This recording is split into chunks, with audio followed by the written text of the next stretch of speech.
하나님께서 새롭게 계시하신 비밀이라고 하는 표현을 사용했습니다.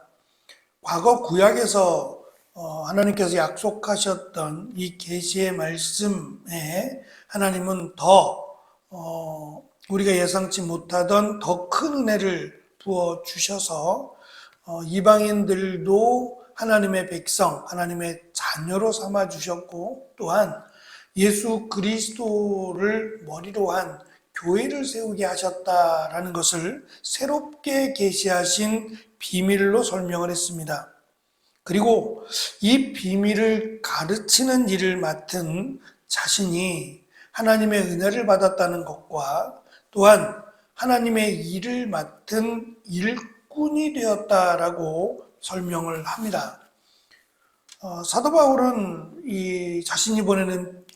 자신이 기록한 이 편지를 보내면서 자신을 소개할 때 인사말 형식으로 소개할 때 사도된 또 자신이 그리스도의 종이라고 표현을 했습니다.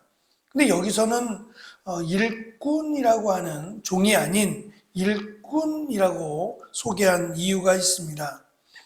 일꾼으로 번역된 이 단어가 지금 우리가 살아가는 이 시대에서는 서비스업에 관련된 일을 하는 사람을 의미하기도 하고, 당시 사도 바울이 사역하던 당시에는 성경에서 집사로 번역이 되었던 교회의 직분을 의미하는 단어입니다.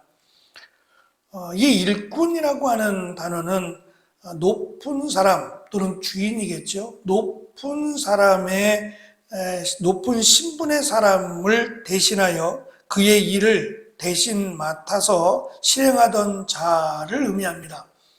지금 우리식으로 하면 대사가 되기도 하겠지만, 신분이 높은 사람이 이게 움직이면서 직접 일하지 않고 그 사람을 대신해서 일을 맡은 사람, 그를 일꾼이라고 불렀어요. 그래서 이 일꾼이 누구냐보다 그 일꾼이 누구의 사람이냐가 훨씬 더 중요하고, 그래서 그 일꾼은 결코 무시할 수 없는 일꾼이기 때문이 아니라 그 일꾼의 주인이 되는 사람, 그 사람을 대신하여 일하기 때문에 그 사람을 무시할 수 없는 그런 위치에 있는 사람을 지칭하던 그런 단어였습니다. 이 단어를 사용함으로 사도 바울은 자신과 다른 많은 복음의 일꾼들을 그리스도를 대신하여 그리스도의 일을 실행하는 자들로 설명하고 있고, 또한 아마도 이들이 무시를 당했던 것 같아요. 특별히 사도 바울은 감옥이라고 하는 죄를 지은 사람들이 있는 곳에 있다 보니 이 사도 바울에 대해서 상당히 무시를 하고, 또 그가 이 감옥에 있다라는 것만으로도 평가절하된 이러한 그 상황을 많이 접하게 되었던 것 같습니다. 그래서 바울은 스스로에 대해서 그리스도를 대신하여 그리스도의 일을 실행하는 자다라고 하는 것을 밝혔습니다. 그런데 예수님께서 제자들에게 공생의 기간 동안 제자들에게 하신 말씀을 보면 타인을 겸손하게 섬기는 일꾼이 되어야 한다라고 가르치셨어요.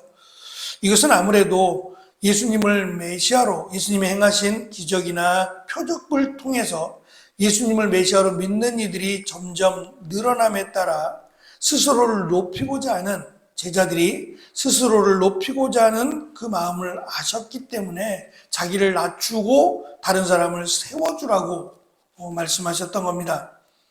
그래서 바울은 예수님의 그 가르침에 따라 자신과 동역자들은 복음의 일꾼 또는 종이라고 소개했습니다.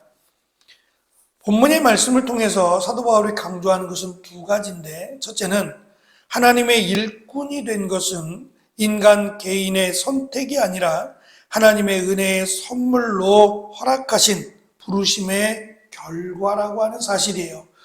자신을 사도로 부르심이 은혜고, 또 자신을 하나님의 일꾼으로 삼으신 것도 은혜라는 말입니다. 자신이 하겠다고 자신이 원하는 것도 아니었고 하나님의 일방적인 선택에 의해서 부르심을 받았다. 그래서 일꾼이 되었다는 겁니다. 그런데 문제는 이 일꾼이라고 번역되고 있는 이 단어는 그 일을 맡았고 그 일을 끝까지 감당한다는 의미가 있어요. 부족하지만 특별히 이 사도 바울과 같은 경우 과거 예수님을 믿기 전에는 전혀 상반된 일을 해왔습니다. 그것이 하나님의 일꾼이라고 생각을 했어요. 그래서 상반되게 그리스도를 믿는 이들을 잡고 또 그들을 없애는데 최소한 앞장섰던 그런 자였습니다. 예수 그리스도를 믿고 나니 자신이 행하던 일이 하나님을 기쁘게 한 것이 아니라 오히려 하나님을 대적해서 마치 뒷발질하기가, 스스로 고백하기를 뒷발질하기가 라고 소개를 함으로 오히려 하나님의 일을 방해했던 악한 종이었음을 고백하기도 합니다. 두 번째, 이 하나님의 일꾼으로 설명하는 이유는 자신을 일꾼으로 삼아주신 그 은혜가 끝이 아니라 하나님이 자신을 일꾼으로 선택하시고 그것을 감당할 수 있도록 능력으로 역사하신다는 겁니다. 결국 이 말씀을 하시는 이유는 바울도 마찬가지지만 하나님의 일을 감당하는 것이 그리 쉽지 않다는 겁니다. 그래서 하나님의 능력으로만 감당할 수 있기 때문에 이 일을 감당함에 하나님의 은혜를 구해야 된다는 것과 또한 포기하지 말라는 겁니다. 하나님이 능력을 주셔서 일을 감당하게 도우시기 때문에 포기하지 말 것을 지금 권면하고 있습니다.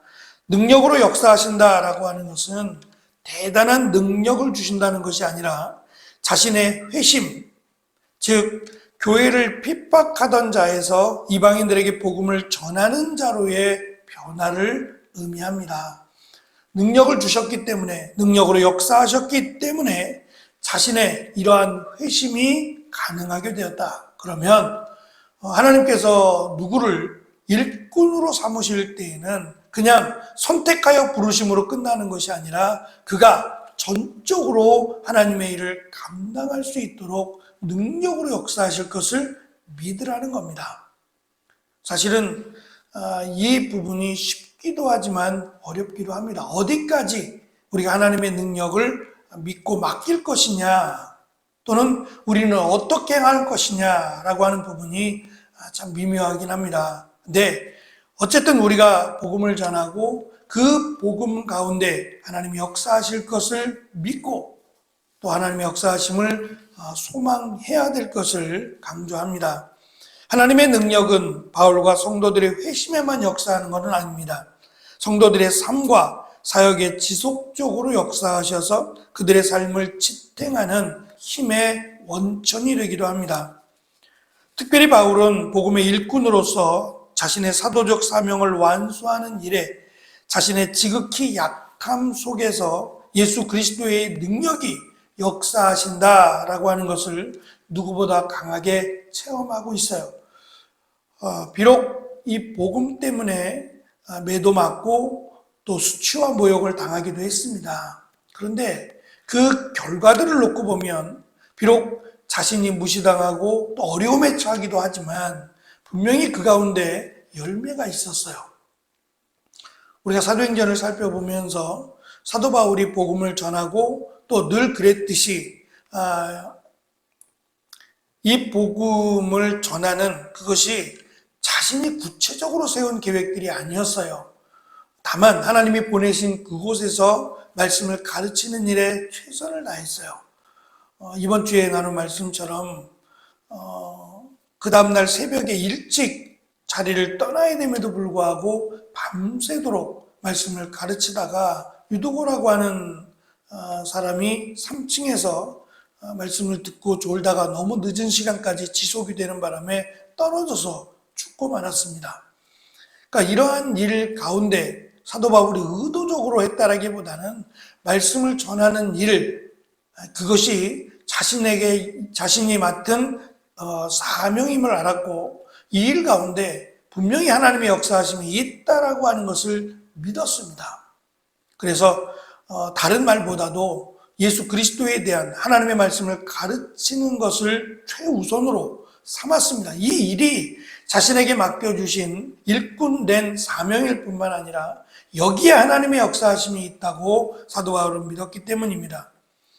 바울은 사도로서의 현재 자신의 모습과 이방인 선교를 감당하는 이유가 자신의 인간적인 자격이나 노력 때문이 아니라 능력으로 역사하시는 하나님의 은혜에서 자신의 모습을 찾고 있어요. 그래서 자신이 일꾼이다라고 고백한 이유는 비록 사람들로부터 무시당하고 자신의 연약함도 인정하지만 그리스도의 일을 맡았다라는 이 부분을 강조하고 싶었기 때문입니다. 어쩌면 이것이 사도 바울의 자부심일 수도 있고 정체성일 수도 있습니다. 그리스도의 일꾼이라고 하는 이 일 맡은 자로서 최선을 다하겠다. 나는 그리스도의 종이라고 하는 이 다짐과 또 이 고백이 사도 바울을 있게 만들었다라고도 할 수 있을 겁니다. 우리를 부르시고 일꾼 삼으신 그 부르심 앞에 하나님의 능력을 기대하고 또 그 일을 믿음으로 잘 감당해내는 귀한 은혜가 우리 가운데 있기를 축원합니다. 기도하겠습니다.